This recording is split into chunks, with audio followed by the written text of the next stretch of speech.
Hey y'all, I'm Shelby Williams. I serve on Plano City Council. I'm here to talk to you about banning taxpayer-funded lobbying. Now first, I deeply regret that I'm unable to be with you in person today, and I greatly appreciate all of you for standing up and showing up. Now, taxpayer-funded lobbying, addressed by House Bill 749 and Senate Bill 10, is the practice of using taxpayer funds by local governments across Texas to pay registered lobbyists to lobby the state legislature. Now, that's cringeworthy enough by itself, but get this. According to transparency.org, nearly $400 million of taxpayer money has been spent in the state of Texas since 2015. Okay, that's really cringeworthy. So let's break this down. There are about 1,700 cities in Texas, 1,200 incorporated and the balance unincorporated. There are 1,250 ISDs. And there are about 2,100 other special districts, including MUDs. These can be water districts, transportation districts, all sorts of stuff. And 254 counties. All told, this is about 5,300 individual taxing units, including special districts, cities, counties, everything across Texas. So break down 400 million over 6 years since 2015.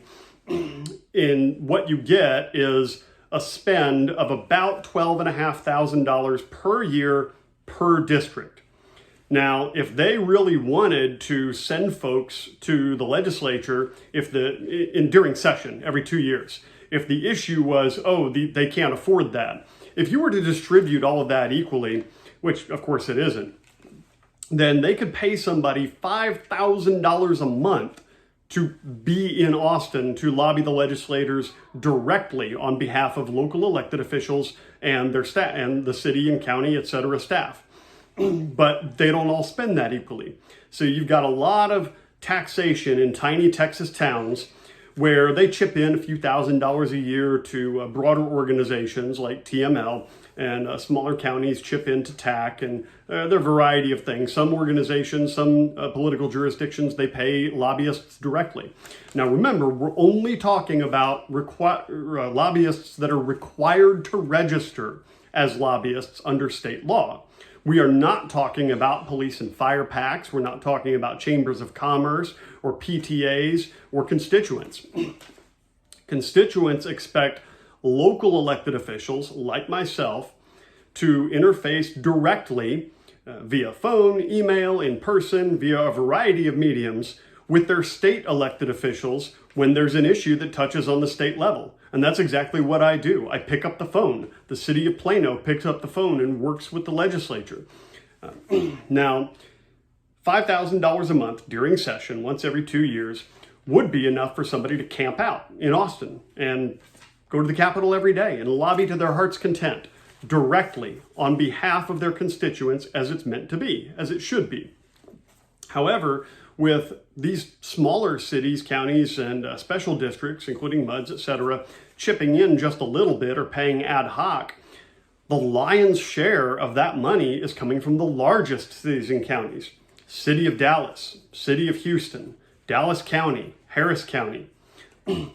Now that leaves, if you do the math, that leaves gobs and gobs of taxpayer money being spent by these largest entities, either directly on lobbyists or to organizations that hire lobbyists as part of what they offer.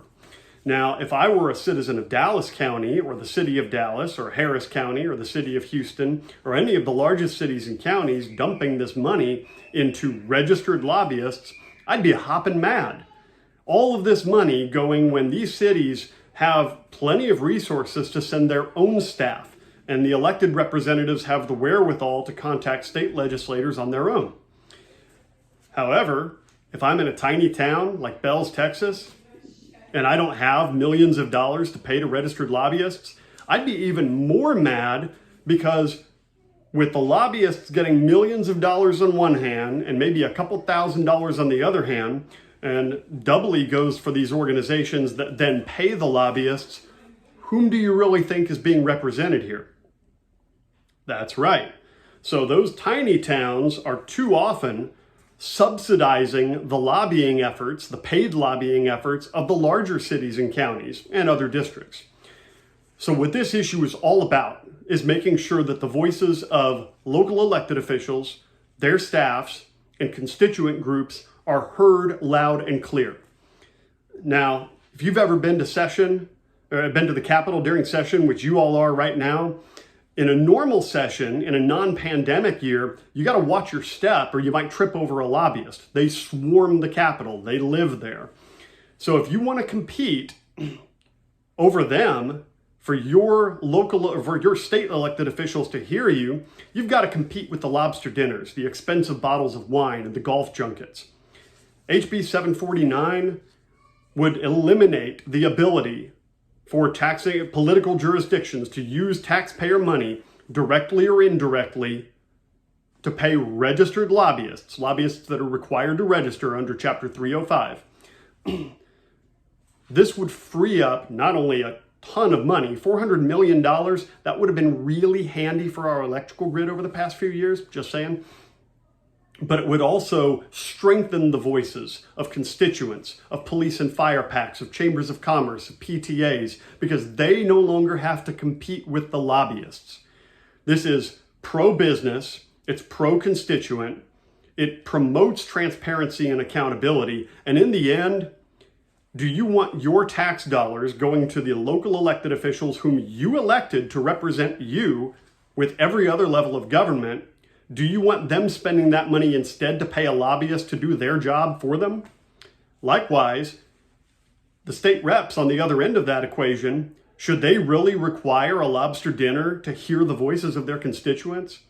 If anybody in this equation isn't doing their job, they need to be kicked out of office. We are elected to represent you, not just in local matters, but at every other level of government. That's our job. That's who we work for. Senate Bill 10 passed the Senate, but it only applies to cities and counties. We've got a few thousand other special districts, including ISDs and MUDs, to which it does not apply. We need to urge that Senate Bill 10 be strengthened, that it apply to all political jurisdictions, and get the lobbyists out of the business of collecting taxpayer money that should go directly to the things that you elect your officials to take care of.